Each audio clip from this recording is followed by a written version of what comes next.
Selamat siang pemirsa Lintas Utara dimanapun Anda berada. Kembali bersama saya Roni Serang. Kita kembali di acara Lintas Utara Podcast belak-belakan. Kali ini kita akan membahas terkait Turuda yang sebentar lagi akan dilaksanakan di Kabupaten Kepulauan Sangihe bersamaan dengan HUT daerah. Nah, kali ini kita memilih tema Turuda sebagai ritual adat atau tuntutan seremoni. Nah, untuk membahas ini kami menghadirkan langsung Ketua Panitia Turuda tahun 2023 Bapak Yohanes Pilat sekaligus Asisten 1 Kabupaten Kepulauan Sangihe. Ya. Selamat siang Pak As. Ya, selamat siang. Jadi hari ini kita sebelum menggali bagaimana persiapan panitia menjelang HUT daerah atau pesta adat Turuda nanti, kita akan berbicara dulu terkait Turuda ini yang semakin lebih ke sini lebih dinamis. Ya, baik dari pelaksanaan maupun berbagai perspektif yang ada. Pak As kali ini tampil berbeda. Beliau tampil berani dengan memakai kaos merah. Kebetulan hari Jumat. Ya, hari Jumat. Yang ada setrika, Kaos merah ya. Iya. Ya, makanya teman tanya sebenarnya ini kaos merah ini dia hobi merah dari dulu atau memang ini tuntutan seremoni, Pak? Tidak, pakaian kan itu bagian dari kelengkapan dari aktivitas kehidupan maupun juga aktivitas kedinasan. Nah, kebetulan saja saya Hari Jumat ini memang ya, lagi hari Jumat lalu saya pakai biru. biru ya. Jumat sebelumnya ya pakai putih. Kan tidak mungkin kalau setiap hari Jumat kita pakai biru terus. biasanya ada Ya, pos betul, lain. betul. Iya. Bak-bakan, mantap. Jadi Pak, dari tema dulu Bapak. Ya. Menurut perspektif seorang Yohanes Pilat yang dikenal mendalami hal-hal seperti Tulu dan sebagainya. Dari tema kita Pak, Tulu sebagai ritual adat atau tuntutan seremoni di dewasa ini. Oh, saya kira dari sejak awalnya kita dalam gegap gempita ya katakanlah perayaan Turuda ataupun peringatan Turuda yang berbarengan dengan hari ulang tahun daerah, nomenklaturnya adalah upacara adat Turuda. Ya, jadi hari ulang tahun daerah dan upacara adat Turuda. Nah, kalau ditanya tadi ritual ataupun tuntutan seremonial itu dua-dua main, karena secara ya katakan harafiah upacara itu juga adalah seremoni, yaitu sesuatu serangkaian kegiatan yang memang sengaja diagendakan tetapi dalam suatu tatanan, dalam satu panduan pedoman yang tentu harus dapat ditampilkan seapik mungkin. Nah, dalam kaitan adat Turuda sebagai satu ritual, maka nuansanya itu juga kesakralan itu harus sangat kental. Nah, itulah. Nah, dalam kaitan tema tahun ini, memang tema itu sangat dinamis setiap tahun sesuai dengan kondisi kebatinan yang coba kita dalami, kita simak suasana kebatinan yang akan kita hadapi setelah suasana kebatinan yang telah kita juga lalui. Nah, ini kita harus bicara ritual, sebuah kesakralan, ya.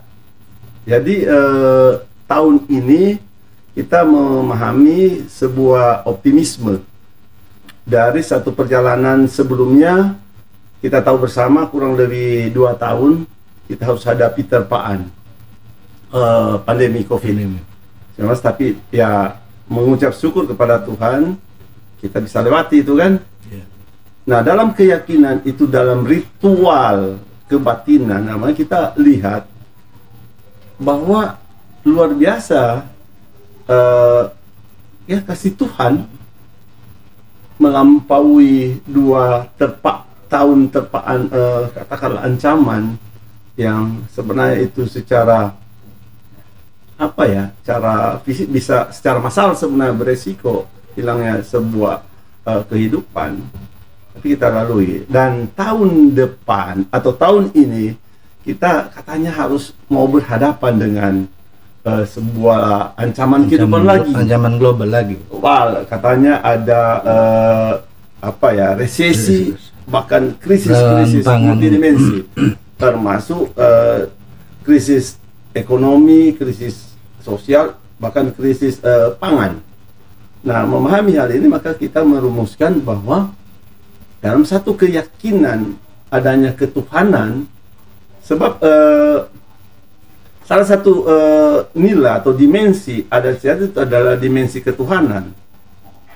Dari kurang lebih ya 8 atau 10 dimensi nilai kebudayaan. Nah, turu sebagai bagian dari kebudayaan memiliki dimensi ketuhanan, pengakuan. Nah, jadi kita wujudkan dalam satu tema ya, katakan bahwa dalam dekapan kasih Tuhan kita beroleh kekuatan menghadapi tantangan kehidupan di tahun 2023. Ini optimisme. Ya.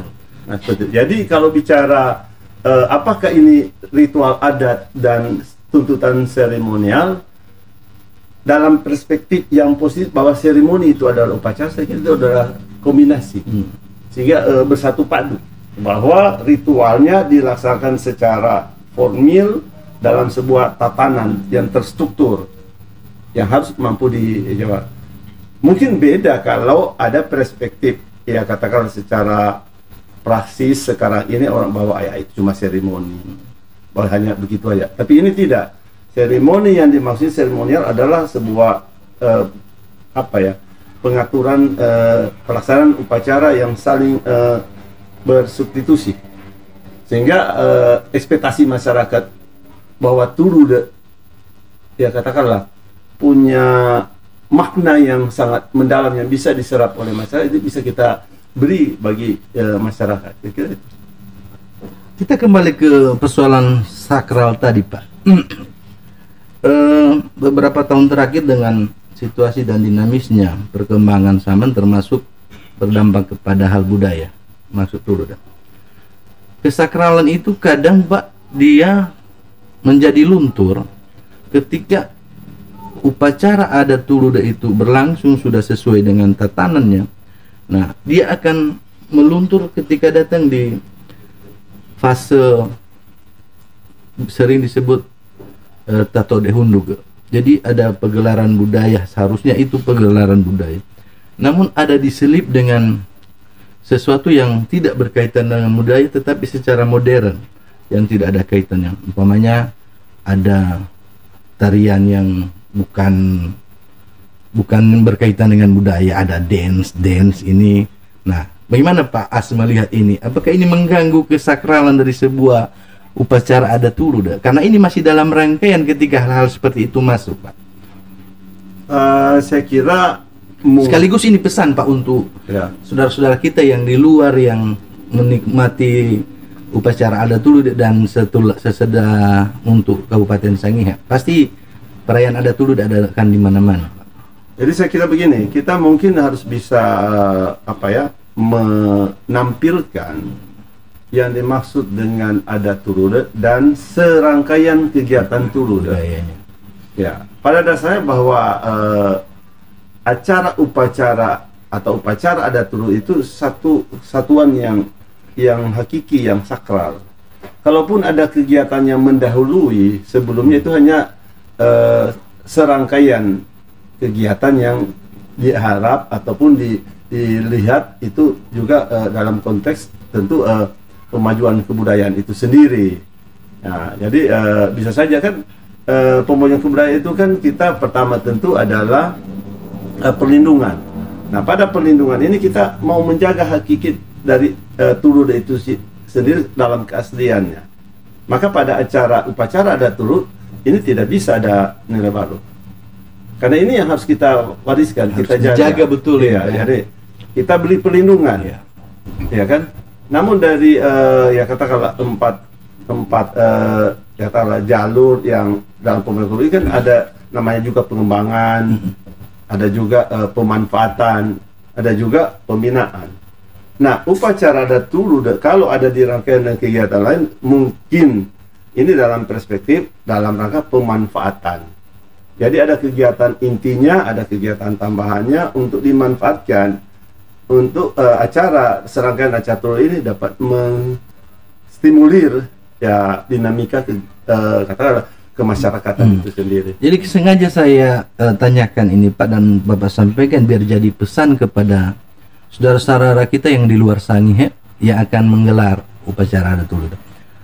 2 tahun lalu kalau tidak salah saya sempat membaca esai dari seorang kami panggil Mener Sofian Lawendatu ya. Beliau dengan kegelisahan beliau menulis dari amatan beliau terkait Tuluda dan Tuluda politik.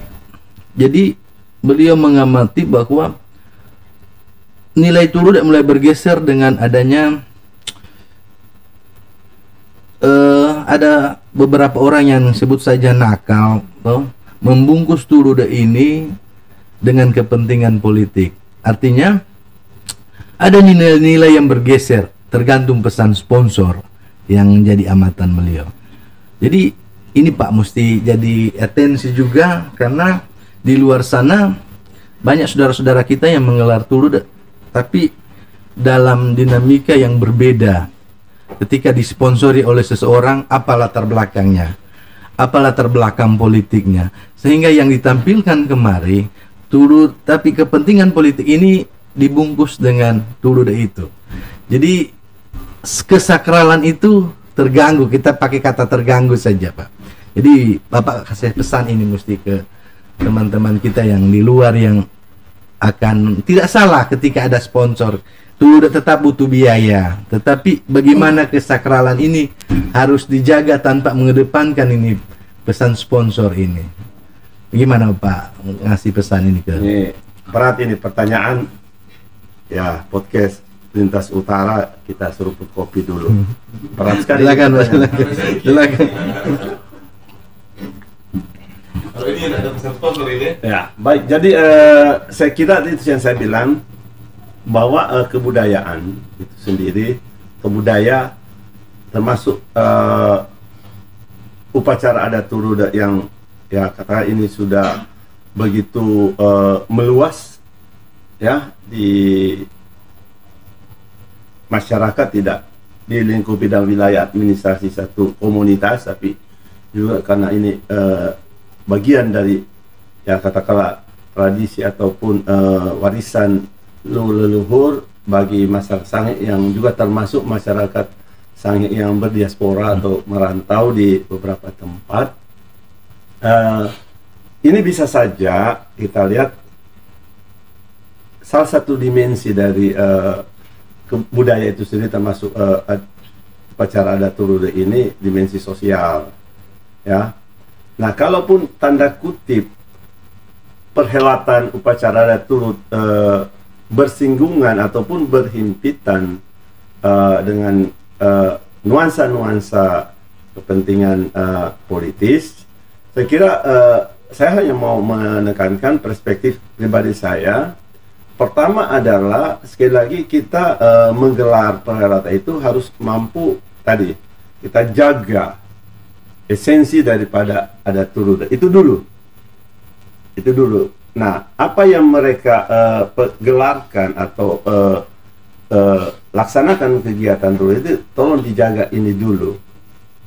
Kalaupun tadi resonansinya akan bergaung pada dimensi sosial, termasuk ya politis tadi, kekuasaan, itu saya kira secara konsekuensi tinggal bagaimana penyelenggara ataupun pihak yang memberi sponsor ataupun masyarakat ini dapat melihat dalam konteks dapat mencerna secara baik ini ya.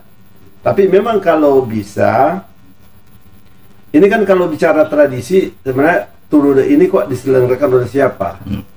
Masyarakat untuk rajanya atau raja untuk Untuk masyarakat. masyarakatnya. Nah, ini belum clear kita menurut saya. Ada perspektif menyatakan bahwa ini masyarakat yang selenggarakan untuk tuannya atau pemimpinnya. Ada juga yang melihat ada dimensi bahwa ini diselenggarakan oleh tuan atau pemimpin untuk rakyatnya. Nah, apakah yang ditanyakan oleh Bung Roni tadi dalam dimensi persinggungan ini dianggap bahwa ada ketokohan seseorang yang akan dia Betul. mengambil inisiatif. Karena ini positif Dia dulu. positif, positifnya positif. banyak sih sebenarnya. Ya, dia bagian siap. mensupport itu. Ya, Mensupport. itu support. Tapi kalau dengan sengaja dan sadar bahwa dia ya katakanlah mengeksploitasi budaya itu untuk kepentingan praksi ini, saya kira ini perlu kita diluruskan nih, Pak ya. kira. Ya, ini semakin menarik ini. Ini baru didengar ini. Tuluda ini kok raja untuk masyarakat atau masyarakat untuk raja dalam tanda kutip. Tentu sekarang kita sudah menggunakan kata pemimpin. Diksi pemimpin. Nah, yang jadi pertanyaan, Bapak sebagai ketua panitia Tuluda Sanget dan dalam rangka ulang tahun ini 2003, Tuluda ini raja untuk masyarakat atau masyarakat untuk raja? Kalau perspektif yang ada selama ini pun dalam keyakinan saya, ya, bahwa melihat ya background masyarakat kita, masyarakat ya tidak benar masyarakat paternalistik, memang ini butuh penelitian, tetapi asumsi atau pendapat pribadi saya dari dahulu ini adalah pemimpin untuk masyarakat. Jadi memang sebenarnya ini tergantung siapa yang menggelar. Jadi kalau tadi bisa saja ada ini itu dari raja untuk masyarakat. Ya, tapi juga ada manifestasi dari rakyat masyarakat untuk pemimpinnya. Mereka yang mengagendakan dan mengundang. Betul. Nah, itu ada di mana-mana juga. Ada di mana-mana. Nah, yang nih pemimpin kan dianggap sebagai pemimpin dan diundang sebagai tuan di situ dalam tanda kutip. Ya, memang kita bicara Tuluda ini luar biasa menarik sebenarnya. Banyak hal-hal yang kenapa dia berbagai dinamika timbul dari Tuluda ini karena persoalan dinamisme tadi. Jadi semua semakin dinamis diukur dengan persoalan modernisasi. Jadi ada hal-hal prinsip kesakralan tadi yang terlupakan. Nah, ketika pergelaran itu, makanya ada yang mengatakan ini hanya seremoni karena kesakralan itu hilang oleh karena hal-hal tadi. Nah, bersyukur Pak Asatu telah memberi pandangan terkait Tuluda lebih khusus bagi saudara-saudara kita masyarakat Sangihe yang berdiaspora di manapun, Sulawesi Utara, di luar Sulawesi Utara, Pulau Jawa dan bahkan di luar negeri, sehingga kita betul-betul menjaga persoalan melindungi masalah Tuluda ini.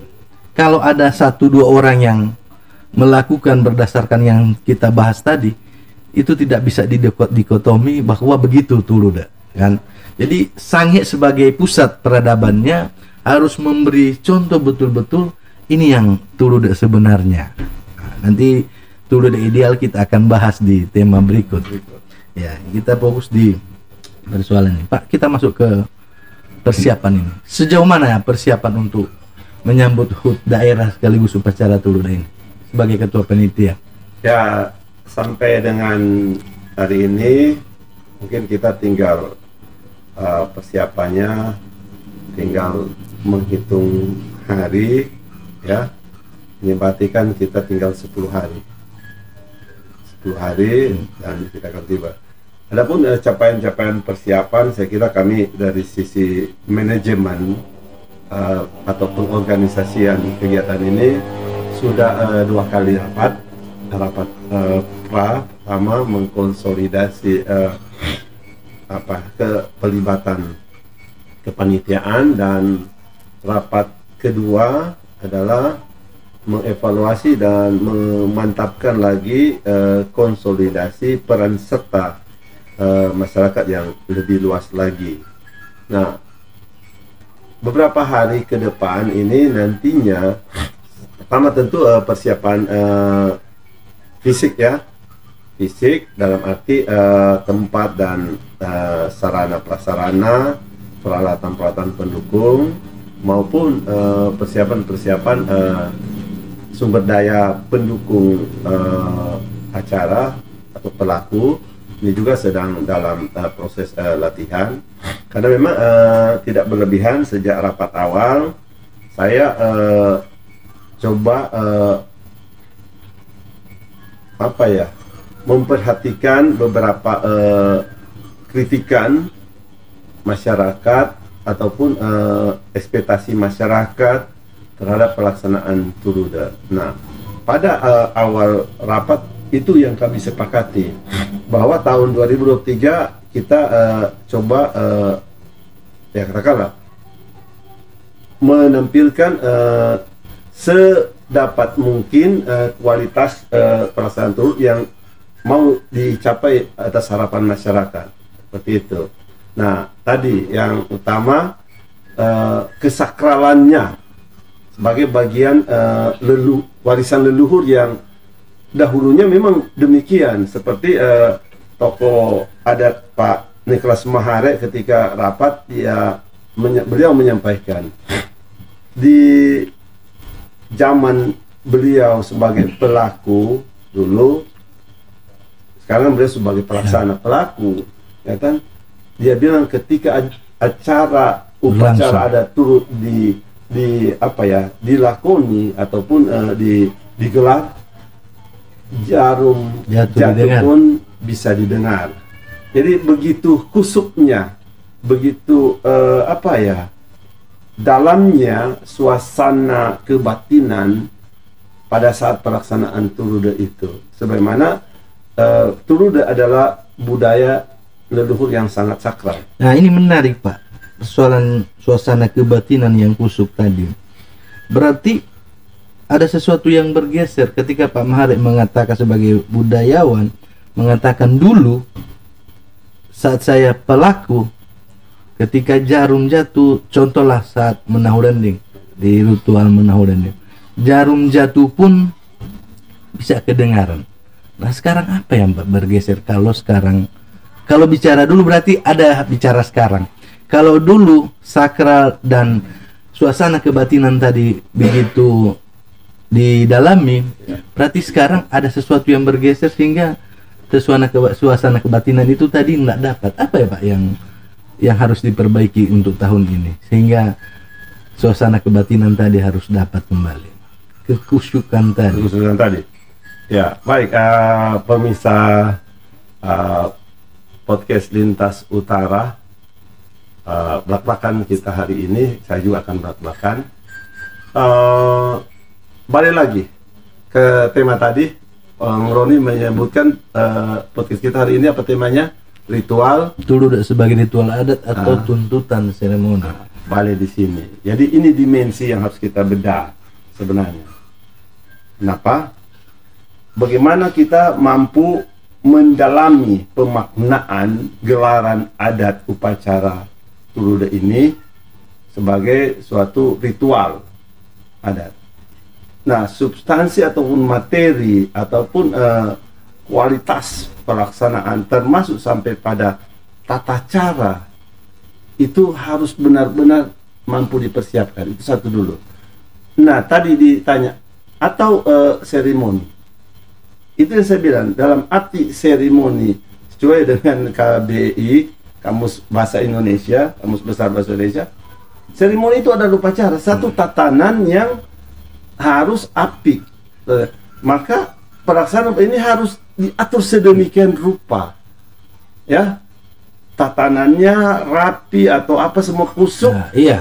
Nah, karena jadi upacaranya belum tentu dia kusuk, tetapi tetap upacara. Iya. Jadi hingga orang mengatakan ada cuman seremoni. Seremoni. Nah, itu mengoreksi itu kami harus mau dalam itu termasuk tadi sumber daya pendukung, baik itu pelaku orang, ya kan, maupun peralatan pendukung.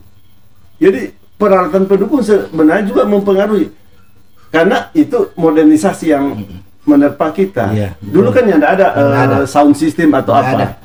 Iya, tapi Betul. kebutuhan pada waktu itu Seperti itu. seperti itu, dan dimensi sosial masyarakat kulturnya menunjang. Ya kan? Semua orang, ya itu mungkin dulu dibilang jarum jatuh bisa didengar karena zaman dahulu nggak ada pengeras suara, nggak ada sound. Tapi berarti so ada tehel dong, Pak. Mas. Kalau dia jarum jatuh di tanah kan ya mungkin kedengaran. Nah, Berarti ada tehel, berarti nggak jauh-jauh amat sih. Berarti so ada sound system, so ada yang hal modernisasi. yang tadi dimaksud sebagai alat pendukung. itu adalah suasana kebatinan. Iya. Jadi kalau suasana sakral kebatinan, bayangan bergerak pun itu bisa didengar. Sehingga tidak dalam harafiah bahwa ada tehel atau apa, tapi itu simbolik bahwa begitu kusuknya, begitu dalamnya, sampai sebuah jarum jatuh itu boleh didengar. Ya kan? Berarti semua orang ada pada suasana larut bersama. Berarti yang harus diperbaiki adalah hati kita yang ketika Nah, melakukan. itu yang saya mau bilang. Beberapa ya senior masa lampau pernah yang sebenarnya saya berkeinginan untuk belajar secara lebih dalam hal ini.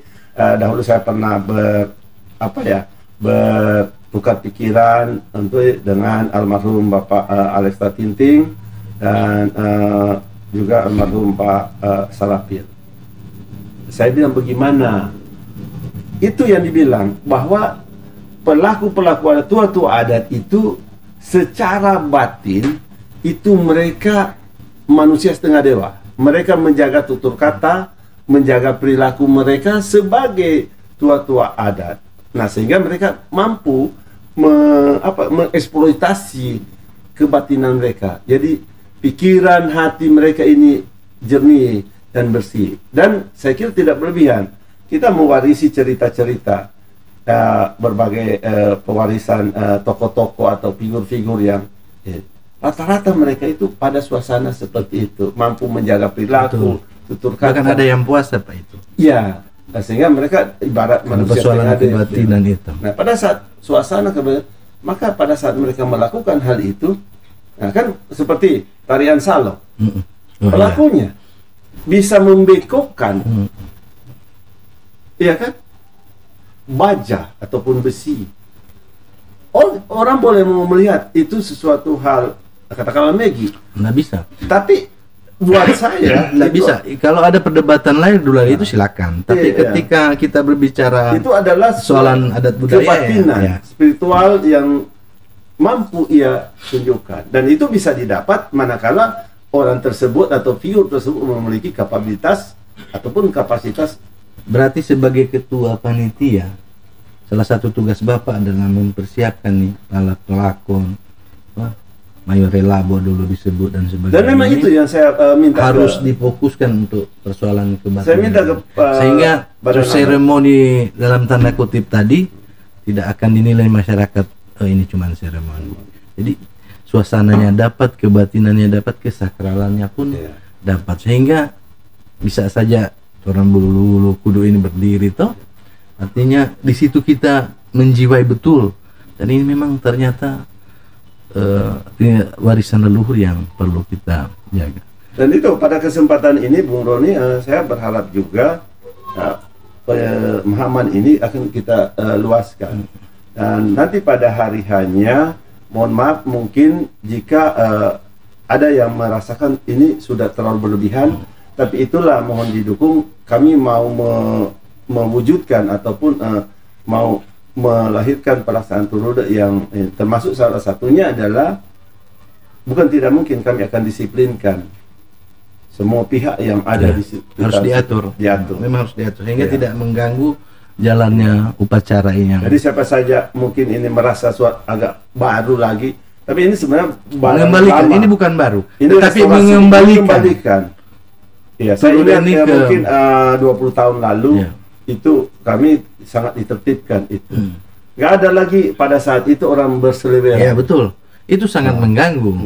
Jadi termasuk saya sudah bilang ke seksi perlengkapan, ya kita balik lagi ke jadul. Kita terlalu jauh larut dalam modernisasi sampai Sehingga, alat pengeras suara harus sound system. Kita balik lagi ke toa sebagian, supaya yang ada di bangsal di luar sana yang nggak bisa merapat, mereka juga akan dengar apa di sana, sehingga suasana juga bisa mereka rasakan. Mereka tidak berseleweran ke sana kemari. Nah, itu salah satu upaya untuk mendukung terbangunnya. Jadi kita mau membangun suasana ini seperti itu. Pak, kita kembali ke runutan upacara tadi. Apakah ada kegiatan seperti biasanya dulu-dulu, seperti mata gonggong kalong itu, apa namanya itu, yang biasa engkau jaiko? Apa? Melukada itu. Melukada. Ya. Nah, apakah itu masih masuk atau kita langsung pada perayaan? Ada runutan yang biasa digunakan dilaksanakan sebelum ke waktu upacara. Mana muda atau apa ya? Ada itu tetap ada. Jadi pagi subuh. Pagi subuh. Menengkel. Itu akan berkeliling seluas mungkin yang bisa dicapai. Ya, bahkan juga didesain pembuatan tamo juga itu mindua itu sudah disuasanakan, termasuk arak-arakan tamo itu pada posisi yang sewajar atau semaksimal mungkin. Jangan tiba-tiba nggak tahu dari mana muncul. Iya, muncul. Nah, itu jadi itu merestorasi lagi kita. Jadi mengembalikan lagi tuh. Ya, bahwa dulu pun orang kalau mau bawa kue tamu dari 1 kilo, ya berjalan 1 kilo. Dan itu kemungkinan badan adat akan karena hal-hal itu pada rapat teknis itu dibahas kemarin. Jadi ini pertanda baik. Saya harus mengatakan begitu. Ketika Pak A1 jadi ketua panitia, ini pertanda baik, mengembalikan semua pada fungsinya, semua pada hakikatnya. Sebagaimana dulu itu esensinya adalah kesakralan tadi. Tapi Bapak tadi sempat menyinggung persoalan kualitas. Ya. Jadi persoalan kualitas kita kan tidak hidup zaman leluhur kita. Ketika ada upacara dan sebagainya itu semua ambil dari alam.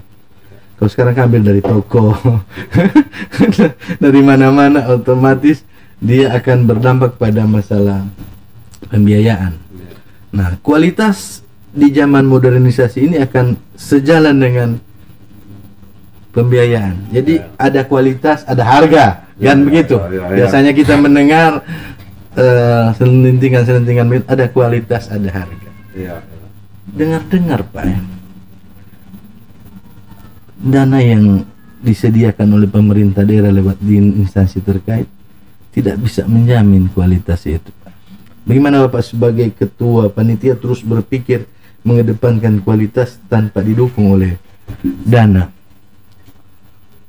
Baik, podcast Lintas Utara, pemirsa yang saya hormati, saya kira ini pertanyaan yang cukup penting yang harus mampu saya jawab secara baik. Secara baik ya? Secara baik, seharusnya. Ya. Jadi ada pada mindset ya, ada beberapa orang, termasuk saya juga mau menganut itu, bahwa uang bukan segala-galanya. Tapi benar, dalam perkembangan sosial modern, uang itu dapat mengatur beberapa hal. Nah, yang mau ditanamkan di sini adalah kita menghilangkan skeptisme. Ya, kita tidak usah pesimis, tetapi mau membangun integritas, tanggung jawab, kepekaan kita untuk benar-benar tadi kembali mampu menggali atau menampilkan budaya ini pada esensi yang sebetulnya atau sebaiknya. Nah, terkait dengan pembiayaan, benar itu hanya ya cukup kalau ukuran perbandingan. Artinya kita ini ada di pusat peradaban, Pak. Ya. Ada di pusat Turuda. Nah, bisa saja secara kasat mata, secara ekonomi ini biaya-biaya ini masa bisa tanggung seperti ini. Maka ada beberapa metode yang coba kami bangun komunikasi. Pertama adalah rasa pelibatan, kepemilikan setiap pelaku ataupun setiap segmen unit pendukung kegiatan kepemilikan ini dapat mensupport, sehingga boleh dikatakan itu secara efisien dan efektif itu bisa terwujud. Upaya yang lain adalah menggalang bangkitnya kebersamaan. Nah, itu ada sesi usaha dana. Memang kayak dulu masyarakat kita kan patungan itu toh Pak. Itu jadi seperti itu. Sehingga makanya di tema subtema kan disampaikan begini. Ini bahasa Sangirnya. Jadi tema kita kan begini. Surarung karokosi gegonarangi. Ruatan saruruang ikite makahombang togase tumatengo kuri darangu pebabiha su tahun 2023. Nah ini kita optimisme. Jadi kita mampu menghadapi tantangan dan dimulai dari biaya Tuluda ini. Nah, kita mampu itu ya. Jadi tantangannya biaya minim, orang boleh bilang. Ini membangun spirit kita. Nah, ini nggak dibebankan ke SKPD atau Pak? Nanti ada cerita lagi di luar SKPD, ditagi apa? Tidak. Tapi kalau ada personil teman-teman yang lain, artinya kalau toh mereka peka dan terbuka ya kan tidak masalah. Jangan sampai ini jadi keharusan gitu. Dibangun dalam satu subtemanya. Subtemanya adalah menguadi petata hendung pananara kararatuang Tampung Rabo kari mahasu siom puro waru sutaunge dingangu hundugu munara turu dek suelo ka telum puro esane su urang hia tahun 2023 ikite menikil kasa sembaukang ya menikil kasa masek sengka pesunduang mapareta Tampung Rawo. Jadi kita ini akan memperkokoh atau memperteguh genggaman tangan persatuan. Kita tidak hanya bergenggam, tapi ini genggaman. Nah, lebih kuat lagi. Iya, lebih kuat. Maka bersama-sama berharap juga itu secara batin semua pihak yang ada ini mau berkontribusi itu terbuka. Ini sebuah tantangan. Jadi tantangan ini bukan hanya bagi panitia, tapi seyogianya sebenarnya ada juga bagi kita semua. Mau enggak kita? Iya, tergerak enggak kita untuk mensukseskan ini? Pak, betul enggak dananya Tuluda ini cuma 230 juta? Saya kira benar, sekitaran begitu. Ada orang bilang kalau dana 230 juta dengan space yang seperti sekarang itu Tuluda kampung Pak, bukan Tuluda kabupaten. Ya itu kebebasan berpikir, katakanlah mengkalkulasi, ya silakan. Tapi ini juga balik lagi, ini tantangan. Iya, ini tantangan. Kalau kita mampu menampilkan kualitas pelaksanaan Tuluda, maka tesis itu akan gugur. Bahwa tadi uang bukan segala-galanya, ya kan? Maka dengan uang yang ada, dengan dukungan, jadi sebenarnya sumber pembiayaan kita benar secara hanya 200-an juta itu. Tetapi potensi untuk menyerahkan ini jauh lebih besar menurut saya kekuatan kita. Kita tetap bicara bahas tentang dana. Dengan dana 230 juta tentu potong pajak. Apakah instansi terkait itu telah menghitung betul kebutuhan ini? Itu pertama. Kedua, kekurangan danakah instansi ini untuk mengakomodasi ini Tuluda? Atau tidak ada atensi dari instansi tersebut untuk mensukseskan acara ini? Saya kira ini pertanyaan yang perlu validitasnya. Apakah betul ini kan mereka yang di sana yang tahu? Oh iya. Ya kan bagaimana? Dianggarkan di mana dia memang? Itu di dinas pendidikan dan kebudayaan. Ya. Berarti mesti kepala dinas yang jawab ini ya. Iya. Terkait pendanaan. Ya, mari kita seruput dulu. Minum kopi. Dulu, Podcast Lintas Utara. Ini pertanyaan kok rupa barat-barat lagi. Ya, nah, Ketua supaya panitia masyarakat melihat ketika Tuluda ini jadi sebagaimana yang kita inginkan dan harapkan sesuai jalur dari adat itu kan luar biasa. Nah, nanti ternyata betul apa yang Bapak sampaikan, uang bukan segalanya kan. Nah, itu akan terbukti nanti ketika pelaksanaan. Bagaimana Bapak? Kita ada sering bilang, gagasan, ide dan gagasan tidak boleh dibelenggu apalagi dipenjarakan oleh uang. Seperti itu. Nah, ini harus di apa namanya, Pak? Ini harus dibiasakan. Bapak sebagai asisten yang di kabupaten ini harus membiasakan ini kepada OPD yang dibawa, yang dulu dibawa kendali, bukan kendali, dibawa koordinasi Bapak. Nah, harus di masyarakat kan begitu dong, Ya. bahwa jangan dulu Bapak pikir uang di muka, no? Ide dulu. Pikir dulu ide, akan ada Gagasan kerja, dulu. doi akan mengikuti kan begitu harusnya. Nah, Pak, terakhir ini Pak, kita pesan Bapak sebagai ketua panitia dulu dan sebagai perwakilan pemerintah daerah dalam hal ini penjabat Bupati Sangihe untuk persiapan dan pelaksanaan adat dulu bagi masyarakat kita, Pak.